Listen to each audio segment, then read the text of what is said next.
예, 안녕하십니까. 선박해양플랜트 연구소 해양플랜트 산업지원센터에서 근무하고 있는 한성종 센터장입니다. 우선 이렇게 많은 분들이 이제 오시는 줄 몰랐고요. 그래서 굉장히 떨리면서 이제 발표를 지금 시작을 하도록 하겠습니다. 근데 첫 발표가 가장 중요한 발표라고 하는데 너무 또 시비하게 얘기하면 안 될 것 같아가지고요. 조금 그냥 가벼운 마음으로 좀 발표를 좀 시작을 하도록 하겠습니다. 본 그림을 이제 딱 보시면 이제 뭘 생각을 하시는지는 제가 말하고자 하는 의도를 좀 아실 것 같습니다. 지금, 요거는 해상 풍력에 관련돼서, 예, 이제 엔지니어들한테, 그 다음에 각각 디스플린 관계자들한테, 야, 해상 풍력에 관련해서, 아니면 풍력에 관련해서 가장 아이디어한 디자인이 뭐야? 라고 그려봐. 라고 이렇게 얘기를 한 거입니다. 그런데 뭐 보시면 아시겠지만 각각 디스플린마다, 최적의 디자인이라고 하는 것들을 이제 보여드리고 있는데요. 다 모양들이 틀리고 다 각각 특성들이 있습니다. 이 슬라이드를 맨 처음에 집어넣은 이유 중에 하나가 지금 어찌됐든 선박에서 그 다음에 뭐 해양 플랜트를 포함해서 산업에서 이 탄소를 절감하고 탄소를 아예 제로화 하고자 하는 그런 움직임이나 그 다음에 선박에서 어떤 연료를 써야 되냐라는 부분들에 관련된 부분에 대해서 각각 생각하시는 게 다 다르실 것 같고요. 그래서 제가 말씀드리고자 하는 거는 지금 제가 말씀드리고자 하는, 이야기하고자 하는 게, 그냥 한성종 센터장의 개인 생각이구나. 이렇게만 그 이해를 좀 해주시면 좀 감사드리겠습니다. 이 부분이 되게 중요한 부분이고요. 어느 누구도 지금 판단을 낼 수가 없을 만큼 복잡하고 뭐 혼란스럽고 같은 그런 형태인 것 같습니다. 그래서 제가 지금 발표드리는 이 부분들은 제 후단의 발표들이 너무너무 좋은 발표자들이 보니까 있어가지고요. 간단히 인트로덕션 하는 차원에서 그냥 가볍게 좀 들어주시면 좋겠다라는 말씀을 좀 당부를 드리면서 발표를 시작을 하도록 하겠습니다. 요즘 제가 제일 관심 있어 하는 게 요거입니다. 탄소 배출권이고요.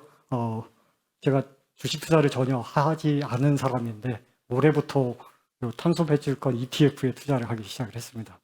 왜냐면 요즘 이것저것 보다 보니까 이 탄소 배출권이 나중에 좀 짭짤하게 좀 돈이 되겠구나, 제 노후에 좀 보탬이 되겠구나라는 생각이 좀 계속 들 정도로 굉장히 급격하게 이제 변하고 있다는 부분들을 좀 보고 있고요. 그래서 매주 아주 작은 금액이긴 하지만 한두 주 정도씩 이제 사고 있습니다. 근데 그래프를 보시면 최근에 유럽 탄소 배출권이 100유로를 넘었었고요. 지금은 한 80유로, 90유로 정도 되는 것 같고요. 유럽 중심으로 해서 이런 그 탄소 배출권 가격들이 굉장히 많이 움직이고 있다는 거 보실 수가 있고요. 또 ICLN이라고 이건 또 재생에너지 관련된 ETF입니다. 미국 ETF 재생에너지 관련된 기업들만 모아서 지수를 추정하는 그런 그 상품인데요. 이것도 보시면은 이제 지속적으로 1년 사이에도 계속적으로 유지하면서 조금씩 이제 올라가고 있는데, 특히 탄소 배출권 관련돼서는 계속해서 이 가격이 올라가고 있다고 좀 이제 봐주시면 될 것 같습니다. 그래서 분명히 상한선은 있습니다. 그러니까 탄소 배출권 상한선은 있는데 그럼에도 불구하고 요거를 계속 하는 이유, 제가 구매를 하는 이유는 그 경향들을 좀 한번 파악을 하기 위해서, 그러니까 전체적으로 시장이 어떻게 움직이는지를 파악을 하기 위해서 이런 그 탄소 배출권을 일단 보고 있다라는 부분들을 보면 될 것 같고요. 어찌 보면 이 탄소 배출권 자체도 어찌 보면 이 큰 글로벌 시장에서의 어떤 경제성 이런 것들을 항상 깔고 가는 게 베이스라고 좀 생각을 하고 있고요. 이 탄소 배출권 가격에 따라서 우리가 인더스트리 하는 부분들이 실제 적용이 되기도 하고 안 하기도 하고 한다, 이런 상호관계가 좀 있는 것 같아서 항상 좀 주의 있게 보고 있습니다. 그리고 이거는 제가 좀 개인적으로는 좀 말씀드리면, 저는 솔직히 말씀드려서 조선 출신은 아니고요. 해양 플랜트 오일앤가스 쪽을 했었습니다. 해양 플랜트 오일앤가스의 탑사이드 기장 쪽을 했었는데요.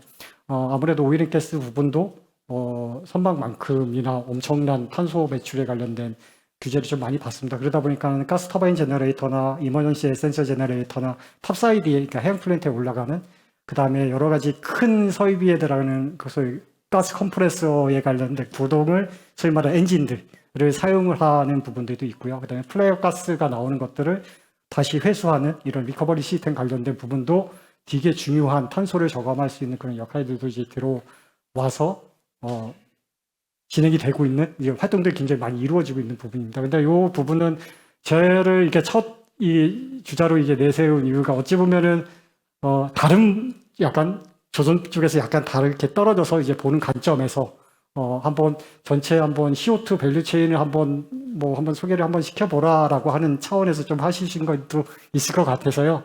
저희 센터가 지금 계속해서 이제 몇 년 전서부터 하고 있는 부분에 대해서 좀 말씀을 좀 드리고자 이거를 좀 말씀드렸습니다. 요즘 해양에서 이슈가 되고 있는 건 당연히 선박에 대해서 이제 친환경 연료를 쓰는 부분들 것들이 당연히 이슈가 되고 있고요. 그러다 보니까는 어찌하면은 해양에서 수소뿐만 아니라 암모니아뿐만 아니라 요즘 이제 이 주제인 메탄올까지도 어떻게 하면 공급을 받을 것인가에 대한 검토, 그게 해외로부터 들어오는 시장도 있고 우리나라 국내에서 만드는 제조하는 시장도 그 부분도 있을 거고요. 이제 이런 부분들을 어떻게 좀 조합을 시켜 나갈까라는 차원에서 여러 가지 생각을 하다가 이제 나온 금이라고 보시면 되겠고요.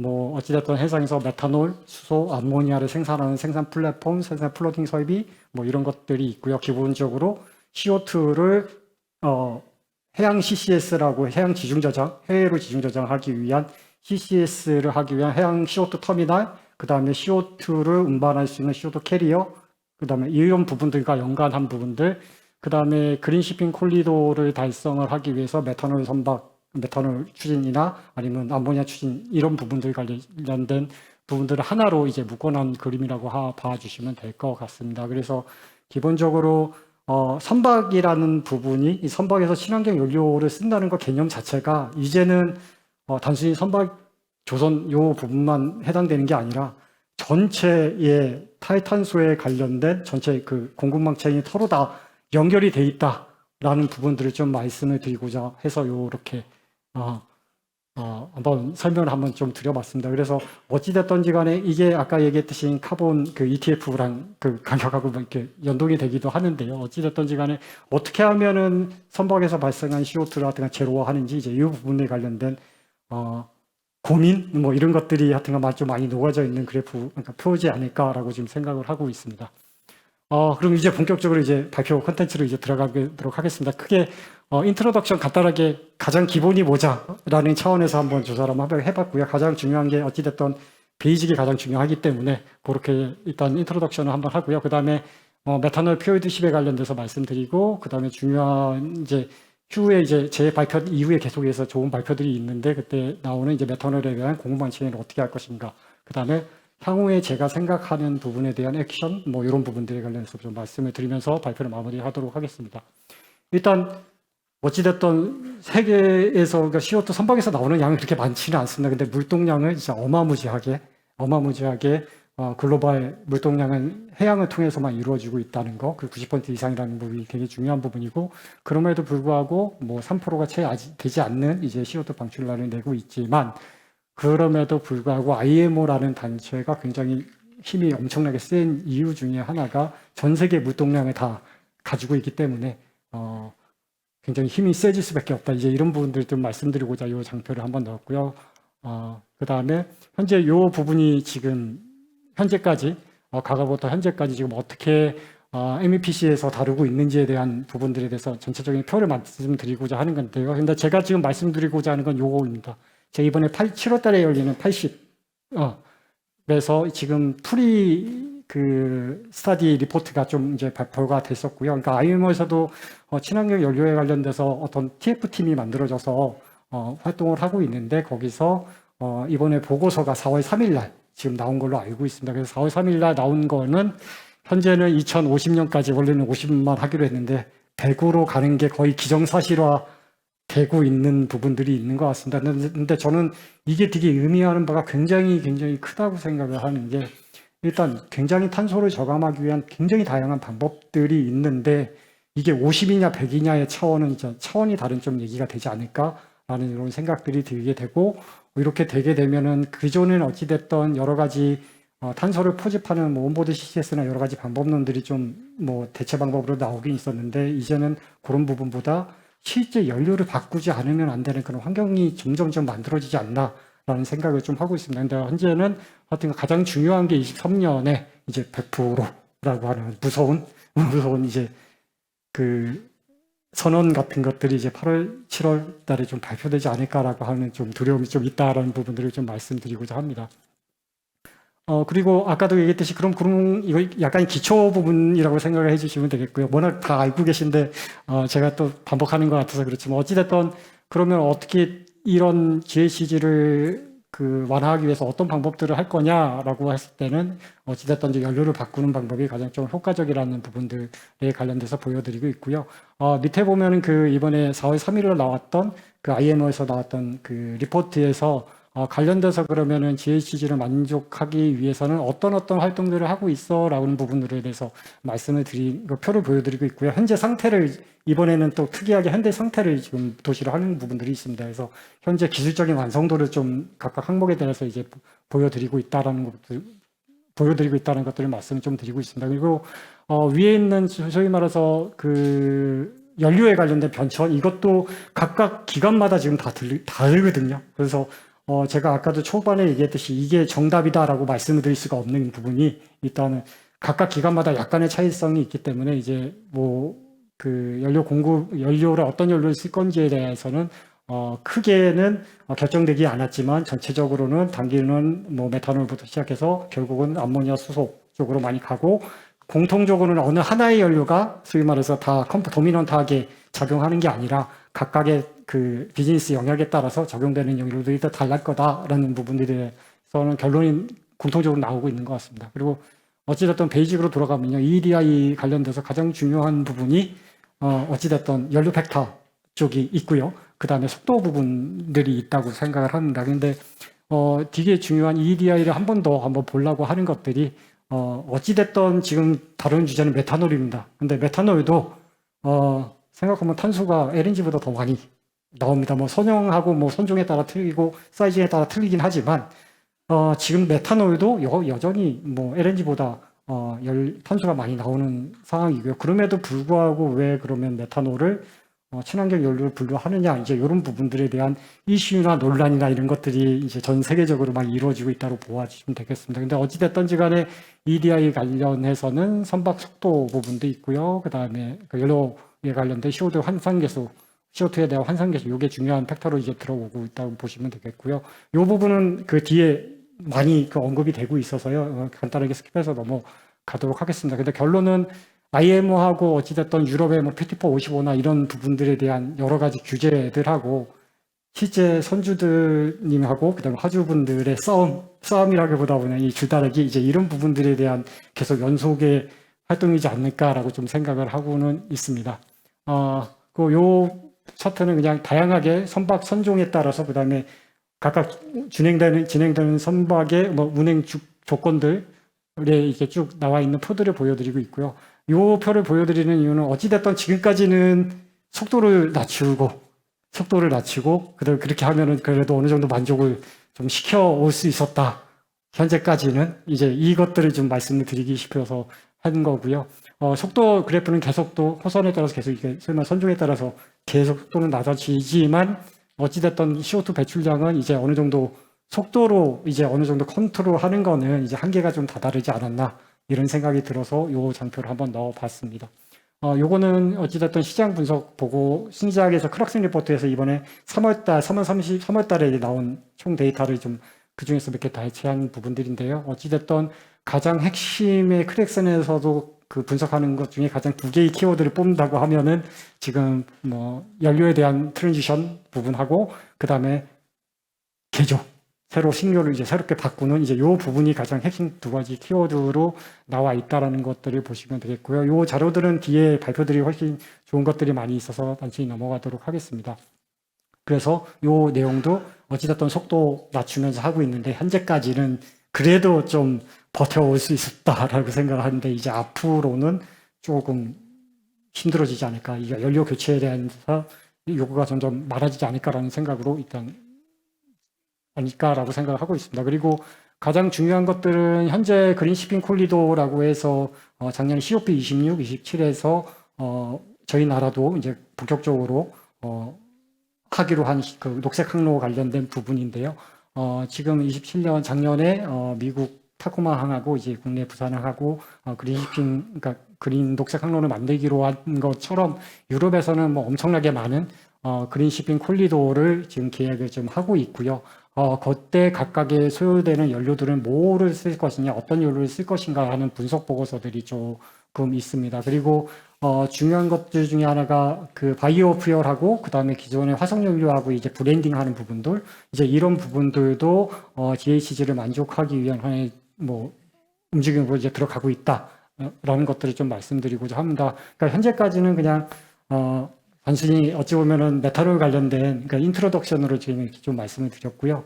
아무래도 너무 복잡하고 너무 어려워서 이제 솔직히 얘기해서 저도 지금 이게 나파서에 나와서 이제 발표하고 있지만 아직까지 지금 잘 모를 정도로 너무 좀 복잡한 것 같습니다. 근데 한 2년 전, 뭐 그때보다는 이제는 조금 더 그래도 명확화되고 있는 부분들은 좀 있는 것 같습니다. 그러니까 한 2년 전에는 정말 어떻게 될지 몰랐었는데 그나마 이제는 조금씩은 방향성은 좀 보이지 않나라고 생각을 좀 하고 있습니다. 그럼 본격적으로 메탄올 POD10에서 좀 관련해서 말씀을 드리도록 하겠습니다. 이번에 그 MEPC 80에서 그 이제 하기 전에 미리 이제 검토한 그 텍스크포스 팀에서 발표한 리포트에 따르면 딱 이렇게 돼 있습니다. 소위 말해서 캔디데이트 퓨얼이 굉장히 비싸고 현재에 비해서 그렇지만은 선택적으로 요구하면은 할 수 있어. 뭐 이런 식의 이제 표현이 가장 핵심 키워드라고 지금 저는 좀 뽑아서 이렇게 생각을 한번 했었고요. 어찌됐든지 이번에 그 보고서에서 좀 특이한 거는 나름대로 IM에서 그 기술 스터디 그룹에서 나름대로의 성숙도들을 좀 표현한 표들이 조금 있습니다. 그래서 그 표들을 거의 다 따왔다고 봐주시면 될 것 같고요. 당연히 뭐 메탄올은 뭐 벙커링까지 포함을 하면은 메탄올 쪽에는 올레디 그냥 C2C 벙커링에 관련해서는 거의 뭐 기술이 완료됐다는 거를 이제 말씀드리고 있고요. 일단 메탄올 부분은 저기 보시면은 R&D 부분이 지금 없습니다. 이제 보시면은 여기에 보시면 R&D 부분이 없고요. 전부 다 데모 파일럿 쪽부터 시작해서 오퍼레이팅 커머셜하고 이제 실질적으로 비즈니스화가 이제 이루어졌다. 기술적으로는 이제 이 부분에 대해서 이제 말씀을 드리고 싶고요. 뭐 이것도 엔진 관련된 부분입니다. 뭐 투스트로크, 뭐 포스트로크 전부 다 R&D는 없고 데모하고 있고 오퍼레이팅 하고 있고 뭐 발주하고 있다. 이제 요 얘기들을 보여드리고 있습니다. 그러니까 어찌됐든 만이라는 소위 말해서 선두로 나가고 있는 그런 엔진사에서는 일단 엔진 개발들은 많이 돼 있고 이제 그 영역을 확대하는 작은 선박부터 큰 선박까지 이제 메탄올이 이제 이슈가 되고 있으니까 소위 말해 제품 공급을 쫙 늘리는 이제 이런 형태의 액티비티를 하고 있다고 봐주시면 되겠고요. 근데 이거는 이제 큰 선박 좀 부분이나 이제 이런 부분들도 있지만 연료 전지 부분에도 관련된 메탄올에 관련된 메탄올 퓨얼셀 부분도 열심히 이제 R&D를 넘어선 차원에서 이제 실제 데모하고 실제 상용화하기 위한 그 단계에 있다라는 것들을 이제 말씀드리고 있습니다. 근데 이거는 우리나라에만 한정된 게 아니라 전 세계 글로벌적으로 이제 다 보고 있기 때문에 이제 이런 완성도를 지금 보여주고 있다는 것들을 보여드리고 있고요. 기본적으로 이제 AGIM이라고 하는 메탄올 그 소위 말해서 엔진 자체는 뭐 개발이 지금 뭐 당연히 많이 다 돼 있고요. 뭐 기본적으로 이쪽은 관련된 사용된 연료, 오른쪽은 그 만사의 엔진에 관련된 것들은 보여드리고 있고요. 실제 그러니까 리트로핏이 다 된다라는 것들을 이제 강조를 좀 하고 있다라고 봐주시면 될 것 같습니다. 그러니까 어찌 됐든지 간에 그 메탄올 엔진을 기반으로 쉽게 리트로핏이 가장 잘 된다. 이게 어찌 보면은 메탄올이 가장 크게 이슈를 받는 지금 현재 상태에서 이슈를 받는 그 가장 큰 이유 중에 하나지 않을까라고 생각을 하고 있습니다. 그래서 메탄올 엔진은 뭐 G50 요 굉장히 작은 소위 말해서 1900TU짜리부터 시작을 해서 어찌보면 14,000 그다음에 이번에 현대에서 발주한 것 그 대형선까지 전부 다 어찌 보면 엔진에 관련된 생산 체계들이 이제 구축이 되고 있다는 것들 좀 말씀을 좀 드리고요. 그리고 그러면 그럼 고려할 게 뭐냐? 그럼 엔진 쪽이 저는 엔진 쪽이 핵심이라고 보거든요. 그러니까 왜냐면 엔진이 개발이 돼야지 거기에 따라서 연료 공급 시스템도 만들어지고 이렇게 하기 때문에 핵심이라고 보고 있어서 엔진만 개발되면 소위 말해서 저희 나라 조선소 그다음에 기자재 기업들의 능력을 100% 믿거든요. 그래서 일단 연료 공급 시스템이나 이런 부분들도 당연히 국산화하거나 상업화하는 데는 금방 따라오지 않을까라고 금방 따라오는 게 아니라 선도할 수 있지 않을까라고 생각을 하고 있고요. 그러면 메탄올 엔진으로 쓰는데 그럼 뭐 문제점이 고려할 게 뭐야? 라고, 그러니까 큰 것들은 해결했는데 그럼 작은 것들은 뭐야? 라고 하게 되면은 아무래도 저희 어렸을 때 아이콘 램프 이렇게 만지면은 시원하고 그다음에 불꽃도 아주 이쁘고 솔직히 캠핑 가면 불멍한다고 하지 않습니까? 메탄올 그거 해놓고 그냥 멍하니 쳐다보고 그 정도로 그러니까 연기나 이런 것들이 많이 안 되는데 그런 거다 보니까 이제 소위 말해서 그런 것들에 대한 디텍팅 기술 이제 이런 부분들 그다음에 아무래도 코로전 문제들은 여전히 있고요. 근데 이건 간단한 코팅이나 이런 기술로 해결이 될 수 있을 것 같고요. 그다음에 톡식 관련된 부분들, 그러니까 톡식에 관련돼서 여러 가지 의견들이 좀 많이 있습니다. 근데 위험하지 않느냐 뭐 이런 얘기들도 있는데 저는 위험하다는 솔직히 축에 속하거든요. 왜냐하면은 저는 뭐 아까도 말씀드렸듯이 해양 플랜트 쪽에 있었었는데 메탄올이 해양 플랜트에서 어디에 많이 쓰이냐면 케미컬 인젝션에 씁니다. 그러니까 지방 서브시에 들어가는 파이프라인에 하이드레이트가 생기면 그걸 녹이는 용도로 케미컬을 엄청난 케미컬 인젝션 패키지를 이제 장착을 하는데요. 펌프 자체를 675 펌프, 그러니까 API의 675 다이어프레임 펌프만 쓰게 하고 있습니다. 그러니까 소위 말하는 피스톤 펌프를 쓰지 못하는 이유가 뭐 고압이기도 하지만 리크에이지에 관련돼서 혹시나 인명한테 어떤 피해들이 올까라고 하는 부분들에 대한 부분 때문에 이렇게 지금 진행이 되겠다고 보시면 될 것 같습니다. 그래서 이런 그 톡식에 관련 문제, 그다음에 루브리케이션에 관련된 문제들이 이슈로 와 닿는 거라고 봐주시면 설계에 고려한 포인트라고 생각을 하고 있고요. 이 부분은 이제 추후에 또 발표 자료가 있기 때문에 간단히 넘어가도록 하겠습니다. 그러면은 그럼 현재 상태에서 그럼 설계 쪽에 어떤 문제가 있느냐라고 하게 되면은 기존 엔진 개발 다 돼 있고 나머지는 뭐 설마 디자인이나 최적화할 수 있는 기술도 다 있다고 보고 있고요. 그러면 문제가 뭐냐? 그러면 이제 배치에 대한 문제가 크게 걸리고요. 아무래도 메탄올은 탱크가 훨씬 더 크기 때문에 그런 배치에 관련된 문제들이 좀 많이 발생할 수밖에 없고 그러다 보니까 이제 배치 설계 이제 이런 부분들이 하나의 중요한 설계할 때의 포인트라고 이제 봐주시면 될 것 같습니다. 그거는 이제 소위 말해 머스크사에서 나름대로의 레이아웃을 잡은 부분들이 있는데 요 탱크가 위에 있느냐 밑에 있느냐 여기에 따라서도 완전히 또 규격이 달라지긴 하지만 현재는 이런 배치 설계 정도 그다음에 이런 부분들이 가장 핵심으로 지금 와 닿았다고 봐주시면 될 것 같고요. 그다음에 말 그대로 이거는 이제 연료공 시스템 관련돼서 보여드리는데 탱크는 일단 무압력이라는 게 가장 중요한 거고요. 그다음에 연료공 시스템은 어찌됐든 600바로 더블 파이프를 통해 가지고 이중 배관을 통해 가지고 안전성을 좀 확보하고 있는 부분이라고 봐주시면 될 것 같습니다. 그리고 이 부분은 기본적으로 연료 공급 시스템 관련돼서는 저는 솔직히 우리나라 기자재 업체를 100% 믿기 때문에 이거는 크게 문제가 되지 않는다고 생각을 하고 있습니다. 다만 이제 워터 인젝션 유닛이 조금 그 N2를 조금 잡기 위해서 낙스를 잡기 위해서 들어간다라는 부분들이 봐줄 수가 있고요. 이 부분도 마찬가지로 뭐 다른 형태의 어떤 연료 공급 시스템이고요. 그 다음에 알파라발이나 이런 여러 가지 기업들이 관련된 연료 공급 메탄올뿐만 아니라 연료 공급 테스트 베드를 크게 뭐 만들어 놓고 여러 가지 뭐 시험도 하고 이렇게 하고 있는 상태로 봐주시면 될 것 같습니다. 그만큼 설계에 대한 그 다음에 그 기술에 대한 성숙도는 메탄올에 관련돼서는 높다라는 것들을 말씀드리고요. 요거는 소위 말해서 메탄올 퓨어를 하기 위해서 여러 가지 옵질러리들 관련된 기자재들을 지금 보여드리고 있고요. 엔진 쪽에서는 인젝터가 굉장히 중요할 것 같고 나머지 부분들에 대해서는 이런 기본적인 장비들이 좀 많이 필요한데 이런 장비들이나 이런 것들은 우리나라 기술로도 충분히 가능하다라는 것들을 말씀드리고요. 일단은 뭐 그 저장 탱크 같은 경우도 일단 코팅 정도로만 해서 충분히 해결이 가능하다. 그러니까 CTI 탱크를 쓰지 않고 뭐 멤브레인이나 압력용기 쓰지 않고 그냥 탱크에다 코팅만 해서도 연료 전지가 그러니까 그 연료 메탄올 저장이 가능하다라는 게 가장 큰 장점이라고 봐주시면 될 것 같습니다. 그리고 이제 다음으로 좀 넘어가면 아무래도 이제 공급망 체인에 관련돼서 말씀을 좀 드리고자 하는데요.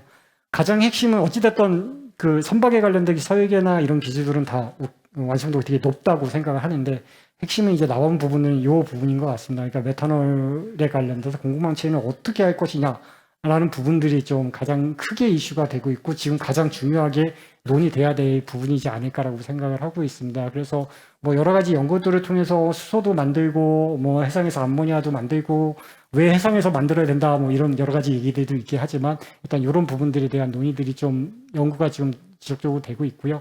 그리고 메탄올 이슈는 뭐 계속해서 아까도 말씀드렸듯이 계속 메탄올 연료에 대해서 요구사항들이 한없이 이제 증가를 하고 있고 그 다음에 어찌됐든 이런 메탄올이 공급망이 중요하다고 하는 것들이 메탄올 추진선 관련된 용량들이 좀 많이 늘어나고 있다고 봐주시면 될 것 같고요.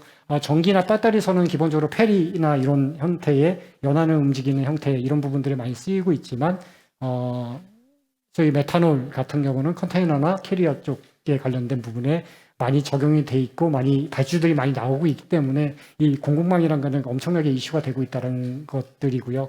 그리고 현재 그 메탄올 선박이 이렇게 이슈가 되는 거는 2030년에 소위 말해서 선박이 건조가 되려면 올해 그러니까 역으로 환산을 했을 때 소위 말해서 검증하고 제작하고 할 때 올해는 딱 결정이 돼야 되는 그런 상황이기 때문에 이제 더 이상 미뤄지면 안 되는 그런 단계고 현재 시점이라는 것들을 좀 말씀드리고자 이렇게 지금 말씀을 드렸습니다. 그리고 메탄올은 기술 성숙도는 많은데 지금 기술 성숙도에서 지금 검토를 해야 되는 게 이 톡식 부분들 하고요. 그 다음에 볼륨이 큰 거, 요 부분 빼놓고는 실질적으로 설계할 때, 그 다음에 적용할 때 리스크는 없다라는 부분들을 좀 내서 말씀드리고 있습니다.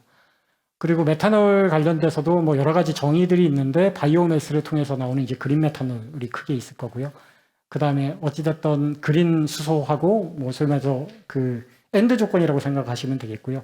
그린이 있을 때는 그린 메탄올, 그린 블루 있을 때는 그냥 블루 메탄올 이런 형태로 H2O와 CO 그러니까 수소와 이산화탄소가 각각 모든 조건이 만들어져야지 이제 그린 메탄올로 불리고 그것만 이제 인정을 좀 받는다라고 봐주시면 되겠습니다. 요거는 관련돼서 말 그대로 세상에서 메탄올을 생산할 때 지금 저희는 생각을 하고 있는 게 선박에서 온보드 CCS가 요즘 이슈가 되고 있어서 그 CO2에 대한 포지번 자체는 선박에서 온보드 CCS를 통해서 받은 CO2를 활용해서 하이드로겐과 합성을 해서 이제 메탄올을 한번 생산하는 그런 형태의 아이디어가 좀 그러니까 괜찮지 않을까라는 차원에서 이렇게 지금 제안을 좀 한번 해보고 있습니다. 왜냐하면 바이오fuel이나 이런 부분들은 이제 추후에 말씀하시겠지만은 생산량이 너무 적기 때문에 결국은 EPO, 그러니까 소위 말해서 그러니까 소위 말해서 수소와 CO2를 합쳐서 만드는 합성 메탄올이 돼야 되는데 이제 이 부분에 관련돼서 선박에서는 온보드 CCS를 통해서 나온 CO2를 활용해서 만들면 그나마 좀 낫지 않을까라는 생각을 좀 해서 이렇게 진행을 하고 있습니다. 참고로 온보드 CCS 관련해서는 올해 저희 센터에서 그 시증 2톤 per day로 지금 설계해서 제작해서 시즌까지 하는 프로젝트를 올해부터 4년 내에 지금 진행하도록 되어 있습니다. 그래서 어찌됐든 메탄올도 그렇고 암모니아도 그렇고 가장 중요한 게 소위 말해서 어떻게 그린 메탄올을 얻을 것이냐가 가장 큰 핵심이고요. 그린 메탄올로 가는 가장 큰 이유 중에 하나가 아까도 탄소 배출권 말씀을 드렸듯이 이제 머스크나 이런 회사에서는 일단 메탄올 체계에 대한 전체 시장을 이제 바꾸는 프레임워크를 너무너무 잘 설계를 해서 지금 솔직히 얘기해서 그 프레임이 완전 이제 메탄올로 딱 이제 흘러간 이제 이런 부분들이 되게 중요하다고 좀 생각을 합니다. 왜냐하면은 저는 그게 탄소 배출권을 판매하고도 직접적으로 머스크가 관련이 있다고 생각을 하거든요. 그래서 머스크가 총 지금 6개에서 이제 11개로 늘었는데 그린 메탄올 공급망 체인을 구축을 하고 있습니다. 그래서 그게 만들어지게 되면 자신들의 배는 그린 메탄올로 한다고 하고 나서 이제 다른 소위 말해 선사나 이런 것들은 그린 메탄올을 사용하지 않는 경우에는 소위 말해서 탄소세를 내 이런 식의 비즈니스도 하나도 만들어주시지 않을까라는 생각에 어찌됐든지 간에 이런 메탄올에 관련된 공공항 체인이 가장 큰 지금 이슈가 되지 않나라고 생각을 하고 있습니다. 그래서 일단 암모니아나 메탄올이나 전부 다 공공항 체인은 구축이 다 돼 있고요. 근데 말 그대로 그린한 메탄올을 어디서 갖고 오신 건가 그게 가장 핵심 이슈고 얼마나 금액을 적게 하는 게 핵심 이슈가 얼마나 경제성 있게 만드는 게 가장 핵심 이슈가 되지 않을까 싶습니다. 하여튼 시간이 좀 너무 다 돼가지고요. 좀 빨리 한다고 했는데, 마지막에 이제 결론은 그렇습니다. 그린 메탄올이고요. 근데 어찌됐든 메탄올도 지금 탄소가 나옵니다. 그러면은 전 주기 관점에서 봤을 때, 그럼 지금 LNG 쓰고 온보드 CCS를 통해가지고 탄소 다 포집하면 그거는 왜? 이제 이런 퀘이션이 들거든요. 그래서 요 부분에 관련돼서 정책이나 생각을 좀 많이 고민을 해야 되지 않나. 그리고 IMO에서도 소위 말해서 현재 상태는 LNG가 굉장히 좀 암모니아 그러니까 바뀌는 것보다 LNG를 그대로 유지를 하면서 하는 장기간 이제 시간을 좀 벌기 위해서는 이제 이런 부분도 되게 중요한데 저는 이제 온보드 CCS 관련된 부분도 IMO에서 좀 적극적으로 우리나라가 좀 이슈를 하고 뭐 관련된 논의들을 좀 해야 되지 않나라는 좀 생각을 좀 하고 있습니다. 그래서 어찌됐든 그린 메탄올은 너무 경제성이 지금 많이 안 맞기 때문에 그럼에도 불구하고 아까 얘기했듯이 필요하면은 제공할 거야라고 하는 이제 그런 부분들도 있기 때문에 그러니까 그 관점에서 어찌됐든 둘 다 양립하면서 가는데 하나의 온보드 CCS도 하나의 크게 얼터너티브로 하나 제안을 계속해서 가져가면 좋지 않을까라고 생각을 하면서 발표를 좀 마치도록 하겠습니다. 일단 시간이 너무 지체가 돼가지고요. 제가 좀 빠르게 좀 마무리한다고 했는데 시간 조절을 좀 못한 거에 대해서 좀 죄송합니다. 그래서 이대로 좀 발표를 좀 마치도록 하겠습니다. 그 나머지 뒤쪽에는 이제 참고 자료, 이번에 클락슨에서 발표한 참고 자료를 조금 이제 보쳐드렸으니까 살펴봐 주시면 감사드리겠습니다. 예. 그리고 저는 이제 LNG 추진선과 경쟁했을 때 이게 질문 사항이 나와서 앞서갈 수 있을까라고 하는 부분들이 있었는데 저는 메탄올이 그 온보드 아까도 얘기했듯이 정확하게 확인은 안 되지만 말씀드리기 못하지만 아무래도 LNG 추진선하고 했을 때는 경쟁력은 있다라고는 생각을 합니다. 그러니까 연료 차원에서는 좀 그러니까 그게 그 LNG 추진선이 온보드 CCS나 이런 부분들이 뭐 대항이 되지 않는 이상은 현재 이 추세를 전체적으로 좀 바꾸기는 힘들 것 같은데 말 그대로 그 연료 자체를 전주기적인 관점에서 봤을 때 화석연료를 통해서 나온 부분이나 이런 부분들도 친환경 연료라고 인정을 받게 되면 그러니까 받게 된다는 조건 하에서는 조금 나름대로의 경쟁력이 좀 있지 않을까라고 생각을 하고 있고요. 그 다음에 IMO뿐만 아니라 환경 쪽에 있는 사람들의 이펙트도 되게 큽니다. 그러니까는 오일이 그러니까 유출됐을 때 자연분해된다는 것 자체도 되게 중요한 그 환경단체에서 하는 이슈 중에 하나 중요한 메탄올을 좀 손을 드는 이유분도 있을 것 같습니다. 근데 저는 암모니아가 개발된다면 이거는 또 완전히 또 다른 차원으로 또 바뀔 수도 있다라고 개인적인 생각을 하고는 있습니다. 리스크 미티게이션에 관련된 플랜은 아까도 얘기했듯이 사소한 문제들만 있다고 생각을 하거든요. 그러니까 뭐 전체적으로 메탄올을 쓰면서 문제가 크게 발생한다 이렇게 생각을 하지는 않고요. 사소한 문제들, 근데 그것들이 충분히 해결 가능한 문제들이다라는 부분이라고 우리나라 기술력으로는 충분히 가능하고, 그래서 큰 리스크는 HSE 관점에서는 크게 없다라고는 생각을 하는데, 만약 암모니아는 좀 많이 다를 것 같습니다. 암모니아는 나중에 되면은 지금은 그러니까, 저탄소 연료로 이제 들어가 있는, 저인화점 연료 들어가 있는데, 이제 좀 있으면 완전히 좀 달라지지 않을까. 이제 암모니아 엔진이 하게 되면은 일단 선원들 자체도 조금, 암모니아 쪽은 뭐 냄새나 이런 것들 때문에 어떻게 될지 모르겠지만, 그 리스크 차원에서는, 암모니아보다는 훨씬 적다라고 생각을 좀 하고는 있습니다. 예, 이렇게 지금 간단하게 지금 질문에 대한 대답을 조금씩 마쳤고요. 예. 그러면 발표는 이렇게 해서 좀 급하게 좀 마무리를 시간이 없어 급하게 좀 마무리하게 되었습니다. 이게 경청해 주셔서 감사합니다.